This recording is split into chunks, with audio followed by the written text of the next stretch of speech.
Մարտի պաշտոնում կատարած առաջին գործողություններն ու հայտարարությունները դրական իմաստով լուրջ ազդեցություն ունեցան հասարակությունում տիրող տրամադրությունների վրա։ Կազմակերպված պետության եզրույթը թեև դեռ ձևակերպված չէր, սակայն արդեն այդ ժամանակներից Ռոբերտ Քոչարյանն ըստ էության հենց այդ հեռահար նպատակին էր ձգտում։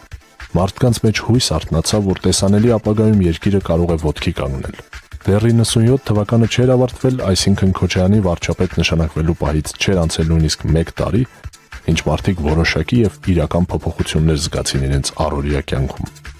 Ինչպես եւ խոստացել էր Քոչարյանը առաջին ասուլիսներից մեկում, աշխատավարձերի եւ թոշակների ուշացումները մնացին անցյալում։ Զգալիորեն աճեցին բյուջեի հարկային մուտքերը։ Մշակվեց աղետի գոտու վերականգնման հայեցակարգ։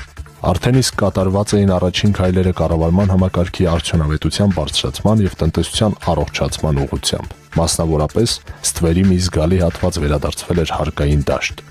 Արդյունքում 1998 թվականի պետական բյուջեն 50 միլիարդ դրամով ավելին էր, քան նախորդ տարվանը։ Սա էր մի քանի ամսվա աշխատանքի